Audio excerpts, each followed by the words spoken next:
आंघोळ वगैरे करायच्या आधीच ना मी ते बॅग धुवायला घेतली होती. गावाकडून आल्यापासून ना बॅग काही धुतलीच नव्हती. आता वरूनच ना फक्त बॅग धुणार होते आणि ऊन पण आज छान पडलं होतं. म्हटलं वाळून जाईल म्हणून ते पटकन ना आंघोळीच्या आधी बॅग धुवून आज ना भरपूरच कामे असणार होती. पण नित्याची तब्येत ना रात्रीपासून अचानकच बिघडली होती. तिला ना रात्रीपासून ताप येतोय जातोय असं ना रात्रभर चालूच आहे.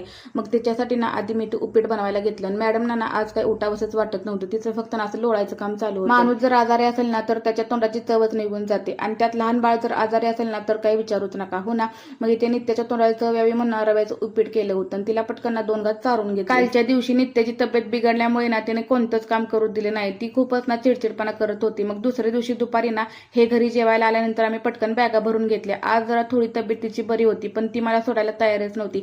मग तिला घेऊनच ना सगळी पॅकिंग करून घेतली. आज ना बऱ्यापैकी धावपळीचा दिवस होता कारण नित्याची तब्येत बिघडल्यामुळे ना मला आज सगळ्याच कामाला लेट होत होता. इथे त्या दिवशी आणलेले इन्स्टंट पॉपकॉर्न सुद्धा ना लगेच बनवून घेतले आणि इथे लगेचच ना फ्रीज सुद्धा क्लीन करायला घेतला. गावी ना आमचा 20-25 दिवसांचा मुक्काम असणार आहे. त्याच्यामुळे फ्रीज मधल्या जेवढ्या भाज्या राहिल्या आहेत ना त्या बाहेर काढून एक्स्ट्राच्या डाळी ना मला फ्रीज मध्ये ठेवायच्या होत्या जेणेकरून मी मागे येऊपर्यंत ना डाळीमध्ये किडे वगैरे होणार नाहीत. आणि आज कामात काम म्हणून ना जोराचा पाऊस सुद्धा आला होता. आता पावसाचा माझा काय संबंध असं तुम्हाला वाटेल ना तर सांग. समोरून जर जोराचा पाऊस आला ना तर सगळं खिडकीमधून पाणी ना किचन कट्ट्यावरती येतं. मग किचन कट्ट्यावरती सगळं पाणीच पाणी होतं. मग इथे फटाफट ना सगळं किचन कट्ट्यावरचं पाणी पुसून घेतलं कारण अजून ना माझा स्वयंपाक बनवायचा बाकी होता. चला मग व्हिडिओ इथंच एंड करते.